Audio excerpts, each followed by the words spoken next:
convidamos ao palco para o painel Pequenas Empresas e Digitalização, o senhor Maurício de Almeida Prado, diretor executivo do Plano CDE, que atuará como moderador deste painel.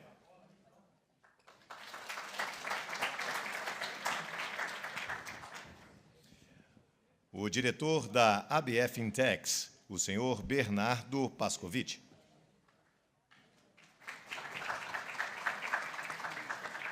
O gerente do projeto de pagamentos instantâneos do Departamento de Operações Bancárias e Sistema de Pagamentos do Banco Central do Brasil, senhor Breno Lobo.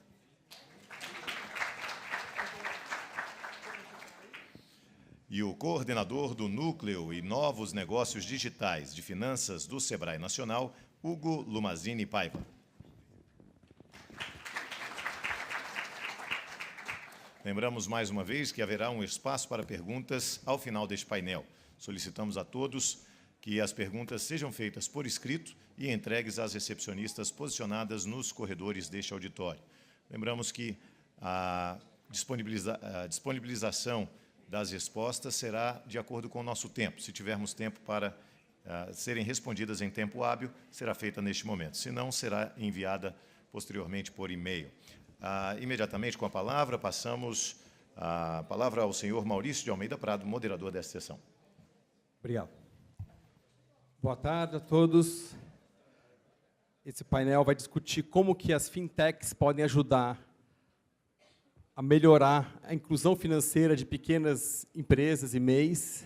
Então, a ideia aqui é discutir como que essas organizações, essas startups, que são as fintechs, podem ajudar nessa inclusão financeira tão necessária para as pequenas empresas e para as MEIs. Bom, o passador de slide está... Sabe onde? Ou pode passar o slide? Tá ok, obrigado. Vou falar aqui de pé. Bom, eu sou o Maurício, eu trabalho na Plano CDE, nós somos uma consultoria, empresa de consultoria e pesquisa focada nas classes CDE, e há 10 anos a gente estuda essa população com muitos trabalhos com microempreendedores, com pequenas empresas no Brasil inteiro. Nessas nossas visitas, a gente conheceu de perto as dores do pequeno empreendedor, quais são os principais problemas desse pequeno empreendedor. E aqui, para começar o painel, para ilustrar um pouco, para começar de uma forma bem ilustrativa, a gente trouxe um caso real de um comerciante que a gente visitou numa região periférica de São Paulo, da zona norte de São Paulo, que é o Adélio. Ele tem uma pequena distribuidora de bebidas, o Adélio, e ele, nessa pequena distribuidora de bebidas, ele enfrenta várias questões do seu negócio de PME e várias questões de inclusão financeira e também educação financeira. Então, para começar, deixa eu ver aqui como que é. Ele vende para os botecos do bairro, ele tem uma estrutura muito precária, com o seu estoque de cervejas, e ele recebe de vários clientes, pagam com cartão de crédito e ele recebe em 30 dias, porque ele se recusa a adiantar pagamentos. Então, ele vai receber isso 30 dias depois, esse dinheiro, e de outros clientes ele recebe em dinheiro mesmo, o que é um risco muito grande. Ele receber em dinheiro, ele tem o risco de ser roubado, ele tem muita preocupação muito grande de ser roubado. Por outro lado, o seu fornecedor principal e único é uma grande indústria de bebidas que ele cobra em 6 dias. Então, ele tem que pagar em 6 dias essa grande indústria e ele vai receber em cartão de crédito em 30 dias. Ou seja, ele tem um grande problema de capital de giro. Ele é um privilegiado, porque ele é um dos empreendedores no Brasil que tem acesso a microcrédito, que a gente sabe que ainda é um volume pequeno. Mas ele usa o seu microcrédito todo para fazer capital de giro. Ou seja, ele não usa o microcrédito para crescer. Uma das reclamações dele é que o microcrédito deveria ter uma carência de alguns meses, então ele tem que ficar usando o microcrédito somente para o capital de giro e ele não usa o microcrédito para investir no seu negócio. Além disso, ele quando perguntado sobre poupança, ele falou, não, quando sobra um dinheirinho, eu compro mais cerveja, eu aumento o meu estoque. Só que ele tem um lugar muito precário. A chance dele pegar fogo, dele ser roubado, é enorme. Então, assim, ele poderia ter o seguro, ele não sabe prever muito bem os riscos, ele tem um risco enorme de ter essa forma diferente de poupança, e ele não tem poupança. A poupança dele é essa, pode ser roubado, pode pegar fogo a qualquer hora.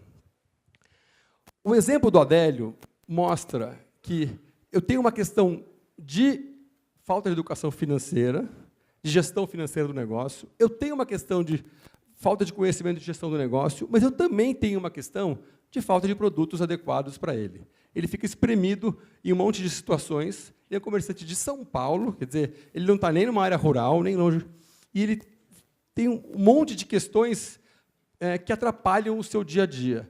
Então, como disse o Lauro hoje, tem problemas da pessoa de educação financeira, mas tem problemas também de falta de instrumentos adequados para o Adélio tocar o seu negócio no dia a dia.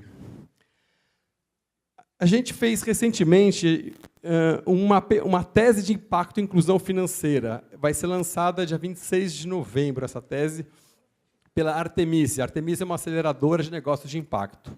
A gente fez essa tese que é entender quais as oportunidades de inclusão financeira as fintechs podem ajudar a resolver. Tem muitos mapeamentos de fintechs, muitos focados em produtos ou até mesmo focados em tecnologias, blockchain. Esse aqui é focado em soluções para a inclusão financeira, como que as fintechs podem ajudar a solucionar questões de inclusão financeira. E a gente chegou, isso baseado até em estudos anteriores nossos, a 4 grandes questões, 4 grandes dores, as dores do pequeno e médio negócio. A primeira dela é meios de pagamento, eu já ilustrei um pouco aqui. A gente, num grupo de discussão, recentemente, no ano passado, uma pessoa falou, não, eu vendo um produto de R$15. Se ela for pagar via transação eletrônica, se for fazer um DOC para mim de R$7, aumenta 50% o custo do produto. Então, assim, como eu tenho uma dificuldade de meio de pagamento, eu tenho clientes que não recebem, não têm cartão e não conseguem me pagar em cartão, o que me paga em dinheiro tem um problema de segurança. Tenho várias questões de meios de pagamento.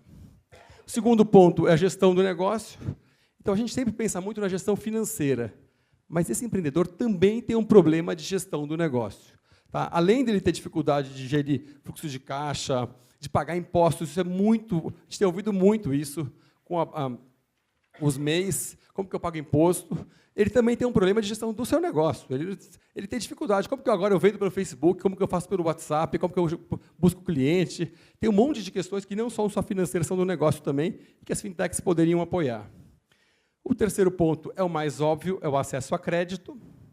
O acesso a crédito é interessante, acho que eu gosto sempre de lembrar o caso do livro, que é o livro Escassez, que é o Scarcity em inglês. Esse livro ele conta muito bem por que o crédito é importante para um pequeno empreendedor. Se eu não me engano, é na Índia. Ele dá um exemplo de produtores rurais. Quase sempre você tem alguma sazonalidade. E, bom, o que acontece é que, quando está sem dinheiro, a tensão psicológica dessa falta de fôlego faz com que tenha impactos na cognição desse empreendedor. Ou seja, ele tem mais dificuldade de prestar atenção, de ter memória. Isso atrapalha todas as escolhas e decisões da sua vida, pela falta de crédito.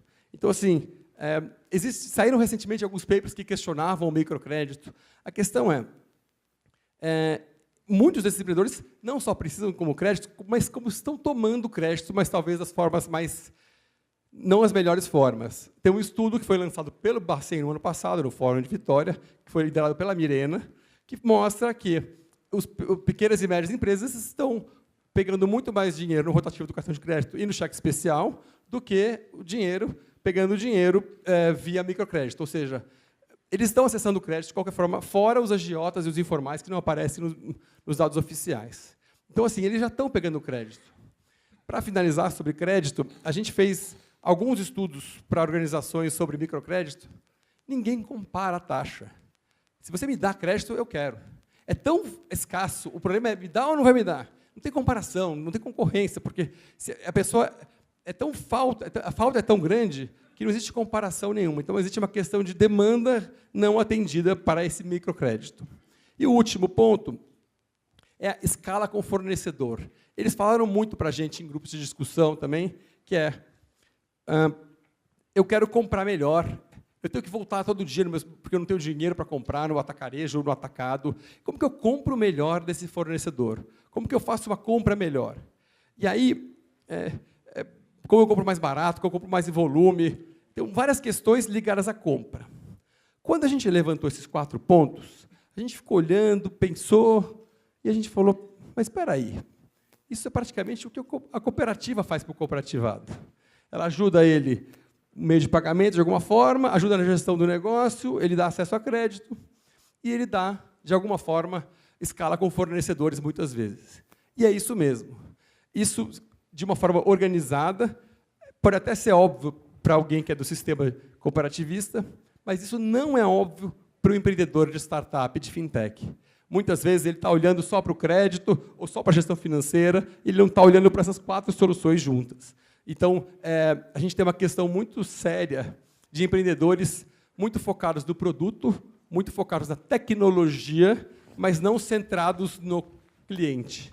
Então, acho que essa centralidade do cliente e essa informação de quais as dores do cliente são muito importantes para que as startups desenvolvam soluções que realmente atendam às demandas.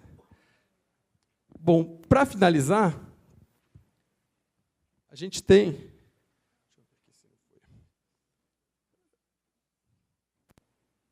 o último slide, que é por que esse momento é importante para as fintechs? Por que existe um contexto favorável a isso, a essas fintechs? Bom, a gente listou 3 principais motivos. O primeiro é um cenário favorável ao investimento privado em inovação. Nunca teve tanto esse dinheiro de investimento de risco para a inovação no mundo e no Brasil. Nos últimos 5 anos, parece que cresceu por 5 o volume de investimento em fintechs. Acho que o Bernardo vai poder falar melhor. Mas, assim, isso não tinha. Esse investimento privado em alta escala para a inovação não existia. Então, esse é um primeiro motivo. O segundo é ter um regulador que está muito aberto à inovação. A Agenda BC+, com várias novas regulações que são novas oportunidades de crédito peer-to-peer, cadastro positivo está saindo aí, Insurtechs. Então, essas novas regulações são oportunidades de coisas que mudaram esse ano. Então, assim, ainda não se aproveitou as possibilidades desse tipo de oportunidade. E, por fim, a tecnologia na mão do empreendedor. A gente costuma falar que, em 2010, eu lembro que eu falei numa palestra dos smartphones, todo mundo falou, isso é coisa de rico. Nunca as pessoas mais pobres vão ter smartphones. Em 2014, era impensável. Em 2014, era impensável um vendedor de rua ter uma maquininha de cartão. Então, assim, as coisas estão acontecendo muito rápido. Esse vendedor, microempreendedor, com uma tecnologia de smartphone na sua mão e começando a fazer transações, é algo muito recente. Então, as oportunidades todas ainda não foram desenvolvidas. Todo o potencial que ainda dá para fazer com isso. Tem muita coisa a se fazer com isso. Então, quando a gente olha esse cenário, tanto das dores, que ainda temos muitas dores a resolver, e temos um cenário favorável, o que a gente vê é que tem uma grande oportunidade para essas fintechs. Antes de terminar, eu só queria comentar que, assim, as fintechs não são a bala de prata da inclusão financeira. Elas são mais um ator que vai complementar o trabalho dos bancos, das organizações financeiras, das seguradoras, do governo, dos institutos e fundações que fazem educação financeira, e elas podem muito bem, até como o Lauro falou hoje de manhã, ser parceiros das cooperativas que têm capilaridade, que conhecem esse pequeno empreendedor, dos bancos que têm estrutura, que têm cobertura, das entidades, organizações de terceiro setor que fazem educação financeira, que têm conteúdo e conhecimento de educação financeira. Então, tem muita oportunidade para elas serem parceiros dessas organizações e complementarem esse ecossistema, essa comunidade, como o Maurício falou mais cedo. Então, assim, concluindo, olhando para esses 2 pontos, demandas e oportunidades, a gente vê que, sim, as fintechs podem estar num momento muito importante de oportunidades para melhorar os negócios, o bem-estar financeiro e a vida desses milhares de pequenos empreendedores do Brasil. É isso. Obrigado, gente.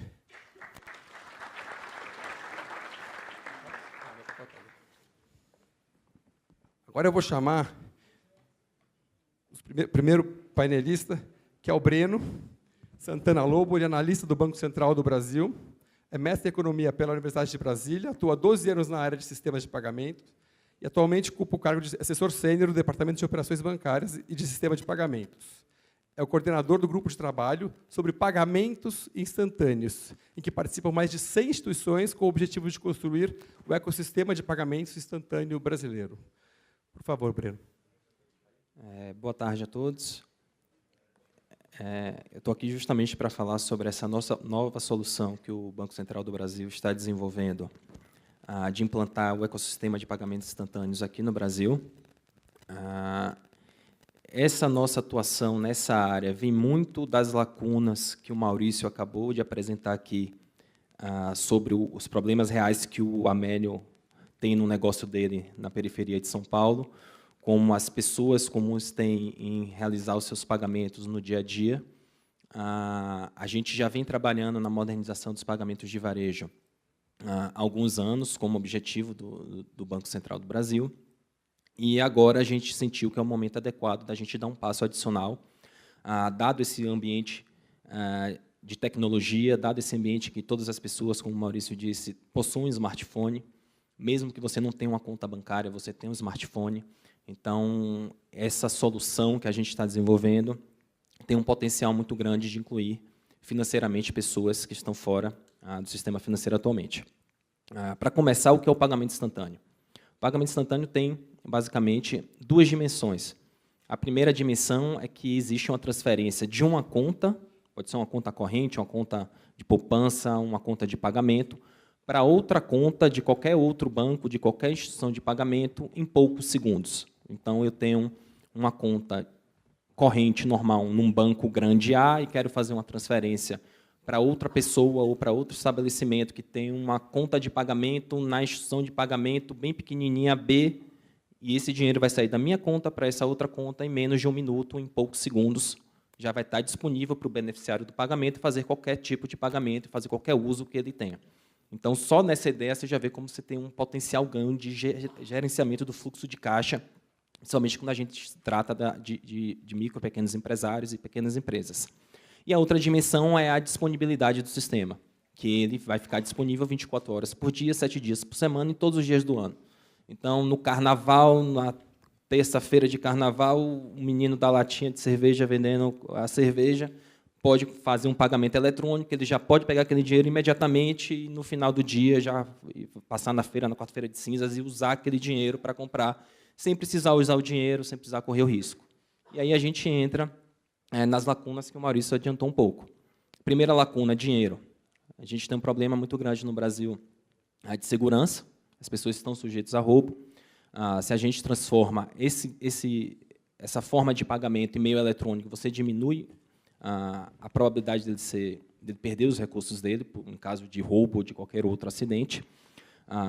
O custo da fabricação de dinheiro, o custo social é muito grande. Então, existem diversos estudos no mundo que a gente tem ganhos sociais muito elevados se a gente substituir o dinheiro e o cheque, né, em pagamentos eletrônicos. Então, a eletronização dos instrumentos de pagamento no Brasil é um objetivo do Banco Central. A gente acredita que os pagamentos instantâneos vão contribuir para a gente diminuir o uso de dinheiro no Brasil. Outra lacuna, o cartão de crédito. Em primeiro lugar, ele é muito caro. Um micro e pequeno empreendedor vai pagar por aí 4%, 5% de cada venda que ele realiza com cartão de crédito. Em segundo lugar, ele vai receber esse recurso, como o Amélio falou, em 30 dias. Então, eu vendo o meu produto hoje e só tenho os recursos daqui a 30 dias. Então, é um instrumento de pagamento ainda muito caro. Então, com essa infraestrutura de pagamentos instantâneos que a gente está começando a desenhar e vai implementar em breve, ela é uma solução muito mais barata para o comerciante. Ela faz com que o comerciante não precise de uma maquininha para aceitar um pagamento eletrônico. Existe a intenção da gente padronizar o QR Code para ser utilizado para pagamentos. E, com isso, você, em tese, não teria custo nenhum para aceitar um pagamento eletrônico, bastaria você ter o seu próprio QR Code, a pessoa leria o seu QR Code e faria a transferência de conta para conta, o dinheiro imediatamente na conta dos micro e pequenos empresários, para poder rodar, fazer o gerenciamento do fluxo de caixa e pagar os fornecedores. Como ele paga o fornecedor hoje? Provavelmente com a TED. Para você fazer uma TED, você não tem a notificação, você não sabe se vai demorar 1 minuto ou se vai demorar 1 hora, você não tem a notificação de que, de fato, a pessoa recebeu, você tem que colocar CPF, agência, conta, banco. Com essa solução, ou você faz via QR Code, ou você faz um pagamento entre pessoas, por exemplo, usando o seu contato da sua lista no seu smartphone. Você seleciona a pessoa, então você já tem uma base de dados que está direcionando aquele número de celular para uma agência, conta, banco, e a transferência vai poder ser feita. Enfim, a gente vê essa solução de pagamentos instantâneos, tem muitas possibilidades para comércio eletrônico, para o ponto de venda, para o QR Code, para transferência entre pessoas, pagamento de governo, pagamento de benefícios sociais, por que não, para você viabilizar o uso dos pagamentos eletrônicos. E a gente aí está nesse trabalho, com o grupo de trabalho que o Maurício falou hoje de manhã, que são mais de 100 instituições, presentes, a gente está debatendo, a gente está bem aberto, recebendo opiniões da indústria, recebendo opiniões de todos os interessados para tentar construir esse ecossistema que seja, de fato, eficiente, competitivo, inovador e de custo baixo para toda a população. Obrigado, Breno. Bom, agora eu passo a palavra para o Bernardo. Bernardo Pascovitch é formado em Direito pela Universidade de São Paulo, tem experiência na área de mercado de capitais, fundos de investimento e inovação. Em 2014, fundou a fintech Yubi, o primeiro buscador de investimentos do Brasil para qualquer pessoa encontrar opções para aplicar seu dinheiro e alcançar estabilidade financeira. Em 2016, tornou diretor da Associação Brasileira de Fintechs, na qual tem focado em expandir a atuação da associação no Brasil para fortalecer o ecossistema de fintechs. Bernardo. Boa tarde. Primeiro, eu queria quebrar um pouco o protocolo e oferecer para o Maurício o meu cargo de diretor na BFintex, porque ele entende tudo de fintech, né? Está sabendo de tudo já. Falou, foi super legal a apresentação. Eu queria agradecer, em nome da BFintex, o Banco Central, o Sebrae, especialmente a Milena, a Janaína, o Alexandre Cominho, o Fábio Lopes, pelo convite. É uma grande oportunidade para a BFintex estar aqui hoje como principal associação das fintechs. Essa aproximação com o regulador é uma coisa que a gente não imaginou que aconteceria quando nós criamos a BFintex em 2016. Nós víamos que o Banco Central, o CVM e o Subsep, mencionando alguns dos reguladores, não se interessariam tanto pelas fintechs, e isso foi justamente o contrário. Esse ano, com a regulação em final de abril das fintechs de crédito, né, informalmente chamando pelo Banco Central, foi um grande avanço no sistema financeiro brasileiro. Nós não esperávamos uma regulação tão favorável ao ecossistema quanto a que foi feita pelo Banco Central. Então, para nós é muito importante estar aqui e ter essa aproximação sempre com o regulador. E com o Sebrae também, parceiro já de várias iniciativas. Não sei se todo mundo... Antes disso, queria fazer uma pergunta, para quebrar um pouco o clima depois do almoço. Quem aqui nunca usou uma fintech? Levanta a mão, por favor. Nunca usou uma fintech, pessoa física ou jurídica? Tem bastante gente. A gente lamenta. Vamos mudar isso, né? Estamos aqui para mudar isso. As fintechs hoje são a principal alternativa para pessoas físicas e pessoas jurídicas. Eu vou focar em pessoas jurídicas, né, em MEIs e PMEs. São os principais instrumentos existentes hoje no Brasil para você gerir melhor o seu dinheiro, seja você pessoa física, seja você PJ. O exemplo do Maurício de, olha, estou pagando TED, estou pagando DOC, o crédito é caro, o câmbio, se eu faço alguma importação, é caro, folha de pagamento, gestão financeira. Existe hoje fintech para qualquer área em que exista dinheiro. Tem fintech de câmbio, tem fintech de investimento, tem fintech de meio de pagamento, tem fintech de seguros, tem fintech de tudo. E as fintechs, elas trazem uma inovação muito grande, elas trazem uma transparência muito grande na gestão financeira, na sua relação com o dinheiro por parte das pessoas físicas e pessoas jurídicas. Então, o Brasil precisa de mais fintechs. E aí eu sempre falo isso, quando eu com o chapéu de Associação Brasileira de Fintechs, quando eu falo, olha, o Brasil precisa de mais fintechs, eu como uma associação sem fins lucrativos, claro que tenho benefícios, mas o maior benefício, os maiores beneficiados com o aumento das fintechs no Brasil são vocês e somos nós. A própria população brasileira, a pessoa física, e as próprias empresas se beneficiam a partir de um aumento de fintechs e de um aumento de soluções inovadoras que vão reduzir o custo dos juros bancários e o custo do crédito, vão oferecer melhores opções de investimento, vão oferecer melhores taxas para câmbio, vão oferecer gestão financeira de folha de pagamento, etc. Então, essa é uma mensagem que eu gosto muito de falar em todas as oportunidades. Existe fintech para qualquer área relacionada a dinheiro e as fintechs melhoram a vida ou as vidas das pessoas físicas e pessoas jurídicas no Brasil. Por isso, a grande relevância e a grande importância dessa conversa e de tudo que o Lauro, principalmente, mencionou na parte da manhã, o que o Maurício trouxe agora também, sobre como as fintechs elas podem, sim, contribuir para esse sistema financeiro, para a nossa sociedade, para a geração de emprego, etc. Com as ressalvas que o Maurício fez.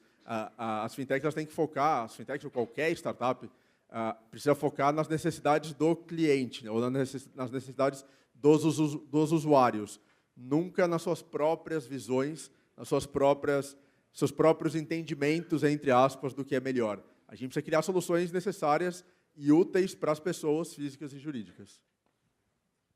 Legal. Obrigado, Bernardo. Bom, por fim, vou chamar o Hugo Lumazini Paiva. Ele é formado em Ciência da Computação e pós-graduado em Gerenciamento de Projetos. E, atualmente, ele coordena o Núcleo de Negócios Digitais Finanças do Sebrae Nacional. Além de empreender na vida pessoal com sua empresa de tecnologia da informação, ele empreende na corporação, desenvolvendo uma plataforma de conexão entre pequenas empresas e serviços financeiros oferecidos por fintechs. Nos últimos anos, se especializou em novas tecnologias, principalmente as voltadas ao mundo financeiro. Já participou de vários eventos voltados a pequenas empresas para dar dicas de como aproveitar a onda da chamada revolução fintech. Hugo, obrigado. Obrigado, boa tarde. Como meus colegas aqui já falaram, a gente vai trazer um pouquinho aqui para vocês hoje como é que as fintechs, essa chamada revolução fintech, pode contribuir cada vez mais. Não só quando a gente olha as pessoas físicas, que estão aí precisando o tempo todo de serviços financeiros, mas quando a gente olha a pessoa jurídica, e aí mais especificamente falando aqui com o chapéu Sebrae, dos pequenos empreendedores, dos microempreendedores individuais, que hoje ainda têm uma extrema dificuldade em buscar e acessar serviços financeiros. Então, quando a gente foi criado um ano atrás, a gente tinha um problema a ser resolvido, que era o problema do não acesso a recursos financeiros de qualidade por parte das pequenas empresas. E aí, naquela primeira negociação com a diretoria, eu já argumentei que a gente poderia estar aberto a novos problemas e a novas dores, e de cara a gente explodiu esse problema para serviços financeiros de qualidade, né, não se restringindo a crédito.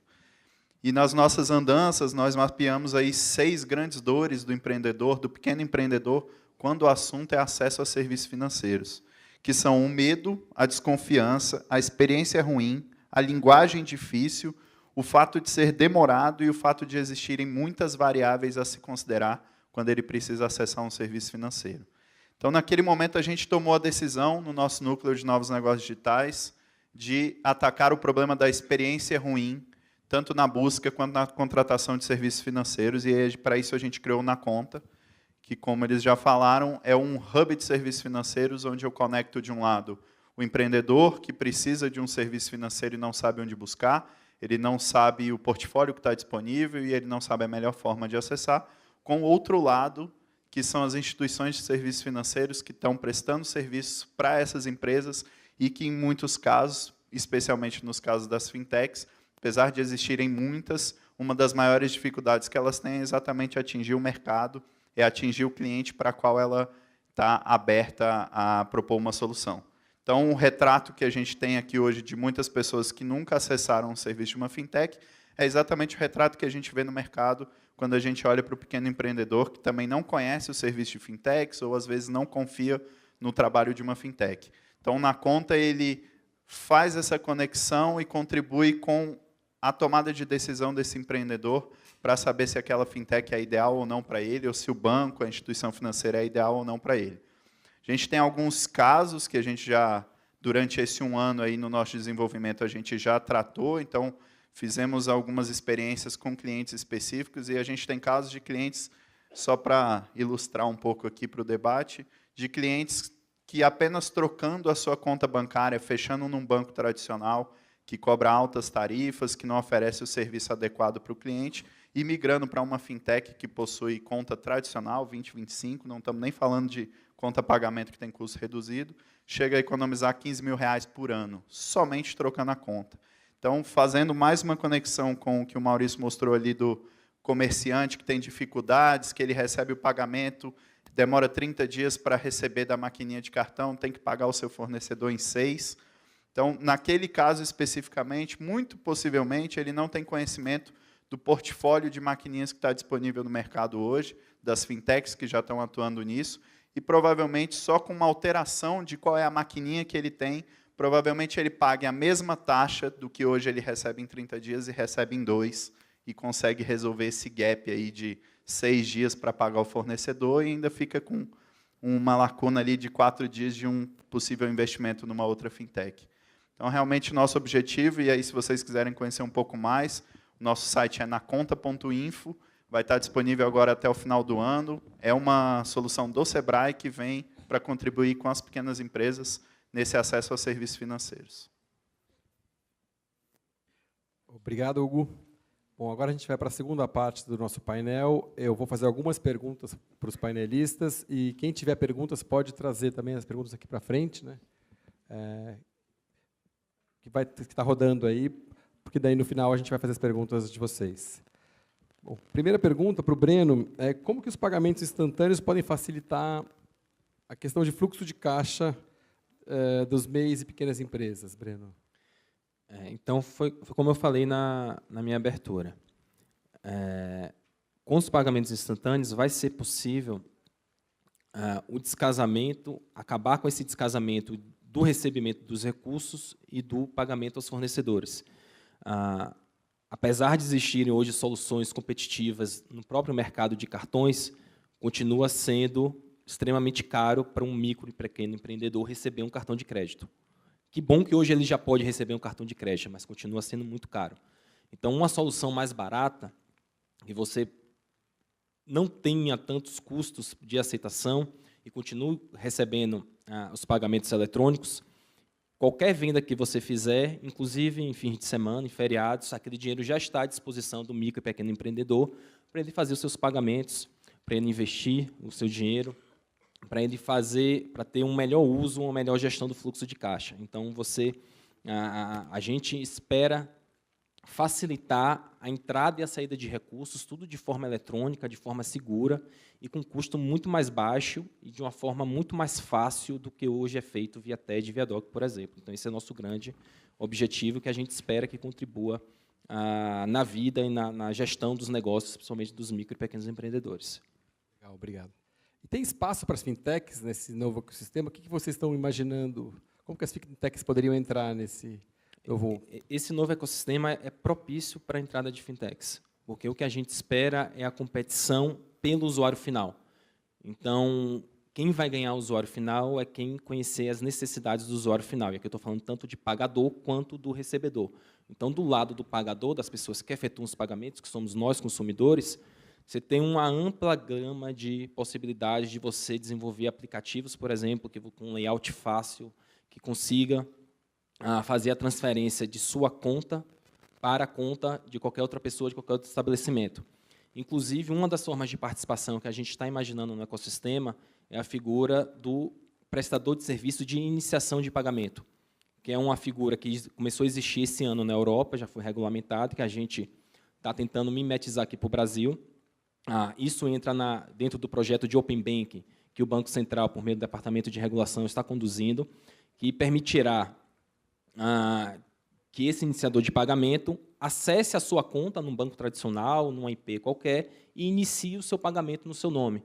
Então, eu não preciso nem trocar de banco. A gente sabe que as pessoas têm muita dificuldade de trocar de banco. A gente não troca de banco como troca de marca de roupa, de sapato, de comida, de carro. Banco é meio que banco é banco, eu só mudo se for uma coisa extraordinária, se ele me fizer alguma coisa ruim para mim. Então, eu posso continuar no meu banco, mas contratar um serviço de uma fintech especializada em iniciar pagamentos, ela vai entrar na minha conta no meu banco e vai fazer essa transferência para mim. Então, você tem muitas formas de possibilidades de novos negócios para as fintechs do lado dos pagadores como dos recebedores.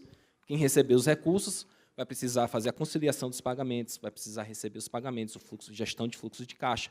Tudo isso as fintechs podem entrar e vender os seus serviços para os micro e pequenos empreendedores que podem facilitar a vida nessa gestão dos recebimentos e dos pagamentos. Quando que isso deve estar previsto no ar? Qual que é o até o final desse... A gente está conduzindo agora o grupo de trabalho, né? Como eu falei, tem mais de 100 instituições presentes, nós já colocamos 2 versões dos requisitos fundamentais, como a gente está chamando, no nosso site, na internet, está disponível para quem quiser ver. A gente está tentando fazer isso da forma mais aberta e transparente possível, com diálogo com a sociedade. Então, a gente está processando todas as contribuições que recebemos dos participantes do GT, e até o final do ano a gente vai definir como é a arquitetura, qual vai ser o desenho, como vai ser a infraestrutura, como vai ser a provisão desse serviço, o que vai estar por trás, né, dessa instantaneidade da transferência de recursos de uma conta para outra, tem toda uma infraestrutura por trás, então o desenho desse ecossistema a gente vai definir até o final desse ano. A partir do ano que vem, a gente vai direcionar, vamos formar subgrupos com a participação do mercado para definir os detalhes de cada tipo de produto que a gente acha que pode usar essa infraestrutura para promover essa transferência de fundos diretamente entre contas e a começar a implementar, de fato, o sistema no ano que vem. Provavelmente isso deve durar 2 anos, alguma coisa assim. A gente espera que até o final de 2020, 2021, essa solução esteja disponível para todas as pessoas, para os micro e pequenos empreendedores, como mais uma alternativa de recebimento e de realização de pagamentos pela população brasileira. Muito bom. Bernardo, o que falta para as fintechs crescerem ainda mais no Brasil e poderem apoiar ainda mais as pequenas e médias empresas? Você não falou se vai aceitar meu convite para a diretoria. Não, obrigado. Você está representando muito bem já a organização. Obrigado. Isso é interessante, porque as fintechs têm crescido cada vez mais, mas existe um desafio grande de como... Sim, qual que é a maior barreira hoje para as fintechs, para praticamente todas as fintechs, é como atingir milhões, dezenas de milhões, centenas de milhões de brasileiros, né? A gente precisa... Os produtos já existem, como eu mencionei. Existem produtos para qualquer área, né, qualquer necessidade. Então, idealmente, hoje, todo mundo já poderia usar uma fintech, ou já poderia se beneficiar do uso de uma fintech. O que falta para tudo isso é que as fintechs tenham uma capilaridade maior, ou seja, que elas consigam atingir mais pessoas. E a grande dificuldade nesse sentido é a questão do custo. Quando a gente fala em atingir mais pessoas, normalmente isso é feito via marketing, e quando isso é feito via marketing, a gente esbarra em competições com as maiores empresas do Brasil e do mundo. Então essa é a dificuldade das fintechs hoje. Na sua apresentação, Maurício, você comentou um pouquinho sobre aportes. As fintechs têm recebido aportes em volumes muito altos e em volumes inéditos. Aqueles unicórnios, né? Unicórnios são as startups que valem mais do que $1 bilhão. A gente, nesse ano, em 2018, tivemos 3 unicórnios no Brasil. Até então, praticamente não existia unicórnio, existia somente um. Então, os 3 fintechs unicórnios, ou seja, esses volumes estão muito grandes, estão crescendo, mas eles ainda não são suficientes para atingir a massa da população brasileira. E massa sem fazer qualquer diferenciação entre classe social, região geográfica, demográficos, nada disso. É realmente massa no sentido de atingir milhões e milhões e milhões de pessoas. Esse é o grande desafio. E, além da regulação, o que mais o Bacen e o governo poderiam fazer para fomentar a inovação desse setor? O que mais eles poderiam fazer para apoiar esse setor? Como eu tinha mencionado antes, o Banco Central tem trazido regulações muito favoráveis ao desenvolvimento das fintechs, na sua área de atuação, obviamente. Então, as fintechs de crédito, esse ano, a partir desse ano, podem encontrar um ambiente regulatório muito mais favorável e propício ao desenvolvimento. O que a gente vê muito é que a regulação ela é muito importante. A regulação ela Só um parênteses aqui. Muitas vezes a gente conversa com investidores, conversa com pessoas, jornalistas, e existe sempre uma pergunta que é a seguinte: a regulação, ela não freia a inovação? A regulação, ela não prejudica a inovação? Um pouco no conceito de aplicativos de transporte. Ou seja, não era permitido, você não podia usar um aplicativo, você não podia exercer uma atividade sem autorização, e as empresas fizeram isso à revelia da regulação. Mas no setor financeiro, em que a gente tem uma estrutura totalmente diferente das outras áreas da sociedade, a regulação é fundamental. O exemplo do peer-to-peer hoje, esse ano no Brasil, vários peer-to-peers queriam fazer operações com instituições financeiras, com outras empresas, e eles não conseguiam fazer devido à regulação ainda não estar publicada. Com a publicação da resolução pelo Banco Central, aí sim puderam passar a fazer operações e novas negociações e potencializar o seu crescimento.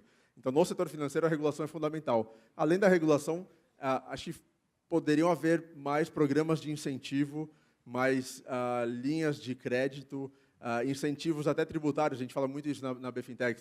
Você poderia ter um incentivo tributário para que empresas tradicionais que façam uma aquisição de uma fintech, exista algum tipo de incentivo tributário a fim de fomentar a inovação, a fim de fomentar o que a gente chama de startups saídas. As startups precisam ser compradas, precisam ser vendidas para que as próximas gerações, para que próximas pessoas se interessem em criar startups.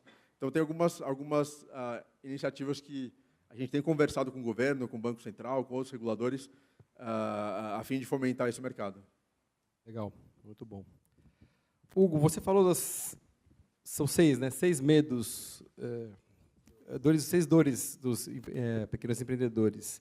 E você falou que vocês estão focando mais na experiência ruim, mas, na verdade, a plataforma acaba também ajudando nas muitas variáveis a se considerar, concorda? O que você imagina? Qual é a ideia? Não dá para focar em tudo, você tem que ter... Qual que é a prioridade de vocês, olhando essas 6 dores do empreendedor? Então, vou repetir as 6 dores para a gente relembrar. É medo, desconfiança, experiência ruim, linguagem difícil, demorado e muitas variáveis. Então, essas são as 6 principais dores que nós mapeamos com vários empreendedores quando eles precisam acessar algum tipo de serviço financeiro. E aí a gente, no Na Conta, resolveu atacar a experiência ruim, porque a gente enxerga que algumas dessas dores estão incluídas aí na experiência ruim.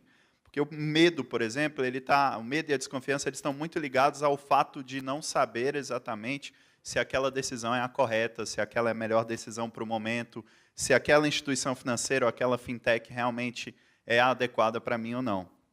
O ato da linguagem difícil, também se resolve quando você tem uma experiência mais clara para o usuário, quando você deixa o processo de contratação mais fluido.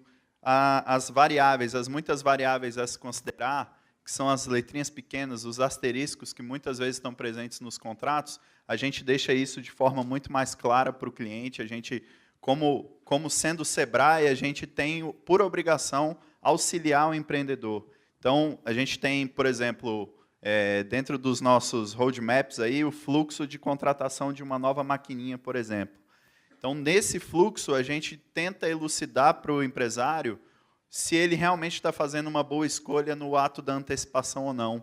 A gente tem visto nesse mercado muitas maquininhas que não tratam o ato de receber em 2 dias ou em 14 dias como uma antecipação.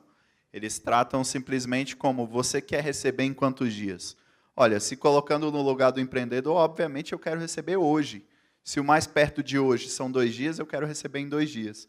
E aí, muitas vezes, para esse pequeno empreendedor, não está claro quanto que ele vai pagar nisso. E muitas vezes ele está pagando ali 5%. Se ele faz um parcelamento em 10 vezes, por exemplo, ele pode estar chegando a pagar aí 25%, 30% de taxa para essa máquina. Então, uma venda aí de R$1.000, esse cara está perdendo R$300. E aí ele não consegue levar isso em consideração. Ele se vê na obrigatoriedade de receber o cartão de crédito como um meio de pagamento, porque é o que o mercado pede hoje. Então, como a gente enxerga todas essas dores sendo um pouco resolvidas com a melhora da experiência, com a exposição de um portfólio que esteja disponível e acessível para aquele empreendedor, e com o ato de intermediar essa contratação para facilitar esse acesso, a gente realmente atacou a questão da experiência ruim. A gente está começando com 2 serviços, que é a contratação, a busca e contratação de conta bancária para pequenas empresas, para PJ, e o contabilidade, focando especificamente em contabilidade online no primeiro momento, para depois expandir para a contabilidade tradicional. A gente tem no nosso roadmap aí, diante da necessidade exatamente dos clientes, de um outro momento que a gente fez. Conta bancária é a maior dor dos serviços financeiros que estão hoje disponíveis aí por meio de fintechs. Então, o empreendedor não sabe qual conta contratar, qual é mais barata, qual que ele pode realmente contratar. Em seguida, a gente tem a maquininha de cartão, então a dificuldade de escolha da maquininha, de saber se a minha maquininha é ideal ou de saber se as que estão disponíveis no mercado são ideais para a minha empresa ou não. Em seguida, a gente tem o crédito, então a dificuldade de acesso a crédito, a falta de oportunidade de crédito disponível. E, por fim, a gente tem um contador, a contabilidade. E aí a gente resolveu atacar os 2 extremos, não por motivos específicos, mas sim por mercado de maquininha e de crédito é um mercado muito específico. No caso da maquininha, a gente tem players gigantescos no mercado, que às vezes nem querem sentar com o Sebrae para discutir, porque sabem que a gente tem esse papel de agência de fomento, de consultivo, então a gente vai expor para o empreendedor que aquela maquininha é a mais cara do mercado e não contrate ela. A gente tem isso como obrigação. E o mercado de crédito, porque a gente, num primeiro momento, tem a necessidade de gerar valor para esse cliente, sem mesmo que ele diga para a gente quem ele é. E aí, no acesso a crédito, isso é muito difícil. Então, no caso de conta bancária e contador, com pouquíssimas perguntas, eu mapeio o perfil desse empreendedor. Então, eu não preciso necessariamente saber que é o Maurício, eu preciso saber que é o perfil do Maurício, perfil de empresa que o Maurício tem, e aí eu consigo divulgar essas ofertas que estão disponíveis aí por meio das fintechs e dos bancos tradicionais. A gente tem já algumas parcerias fechadas, e no caso dos grandes bancos, a gente está trazendo eles para dentro da plataforma, utilizando a plataforma de APIs do Banco Central, os dados abertos. Então, a gente capta por ali as taxas médias que eles estão praticando, quanto custam as tarifas bancárias dessas instituições, para começar a expor essas instituições dentro do Na Conta também. Legal, obrigado. Tenho aqui uma pergunta agora da plateia, que é: vocês não acham que existe um desafio em relação à confiança da população? Não seria uma barreira para as fintechs? É uma coisa que eu tenho pesquisado bastante, então eu vou responder um pouco dessa pergunta. Na verdade, sim, é uma barreira à confiança. A gente fala que tem uma dupla desconfiança. É a desconfiança com o mundo financeiro das classes mais baixas e a desconfiança com o mundo digital. Eu tenho uma dupla, até uma dupla intangibilidade, porque o mundo financeiro é um pouco intangível e o mundo digital também é intangível, isso atrapalha muito. Então, assim, existe essa desconfiança, mas ela também é uma oportunidade, porque as grandes organizações, os grandes bancos ainda não entenderam também como vencer essa barreira. Se alguma fintech descobrir como fazer isso antes, pode ser uma barreira que se torna uma oportunidade. Na tentativa e erro, na customização, no modelo, alguém pode achar essa chave de quebrar a desconfiança. E, além dessa dupla desconfiança, tem uma terceira coisa que é muito esquizofrênica e muito interessante, que é as pessoas da baixa renda falam o seguinte: eu não gosto de banco, mas tem que ter um grande banco por trás. É uma coisa assim, eu não gosto, mas se não tiver um grande banco por trás, eu não confio. Então, assim, tem uma coisa meio maluca e que, assim, aí precisa ver como vencer a barreira da desconfiança ou, às vezes, faz uma parceria com uma grande instituição. Acho que essa seria a terceira questão. Como que eu faço isso sem ter uma grande organização? Isso pode ser um desafio para as fintechs. Eu tenho essa pergunta, ela é complementada por mais uma, e eu vou jogar essa terceira e jogar para vocês, que é: você julga que a regulação poderia ajudar no sentido de aumentar essa confiança? Então, acho que a pergunta, só retomando, se existe um desafio de relação à confiança, não seria uma barreira para as fintechs, e se você julga que a regulação pode ajudar nesse sentido? A gente já está indo para os finalmente, né? Então, acho que um de vocês começar um pouco a responder, uma resposta breve, que depois a gente vai fazer as considerações finais. Deixa eu falar só um minutinho. Eu acho que essa desconfiança tem que ser atacada pela educação financeira. Isso é falta de educação financeira. Então, é um dos pilares aqui, um dos 4 pilares que sustentam o conceito de cidadania financeira que foi lançado hoje, As pessoas desconfiam do sistema financeiro, desconfiam de novas empresas, porque elas não têm educação financeira. Então, é um trabalho que o Banco Central está se propondo a fazer, está trabalhando nisso para aumentar o nível de educação financeira da população e, com isso, criar um ambiente mais propício ao desenvolvimento dessas novas instituições que são inovadoras. E, obviamente, regular, como a gente regulou a questão do crédito, das fintechs de crédito, como a gente pretende regular a questão das fintechs relacionadas aos pagamentos instantâneos, como já tem a regulação das instituições de pagamento, que eram fintechs e agora já são instituições reguladas pelo Banco Central, também contribuem, dá um selo de que o Estado, o governo, está, de fato, aceitando a atuação dessas fintechs para a prestação de serviços para a população. Legal. Você tem alguma complementação para como que a regulação poderia ajudar nesse sentido de confiança e também em relação à confiança como um todo? Vou ser breve também. Eu concordo muito com o que o Breno mencionou, mas a gente, na BFintech, a gente vê muito essa questão de confiança mesmo.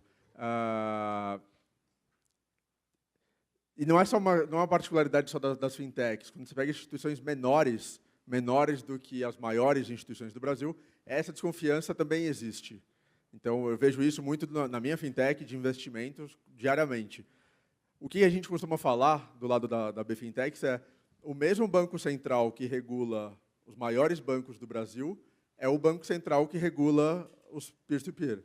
A mesma CVM que regula as maiores corretoras, empresas de investimento do Brasil, é a CVM que regula os crowdfundings. A mesma SUSEP. Ou seja, são os mesmos reguladores que estão atuando nesse sentido.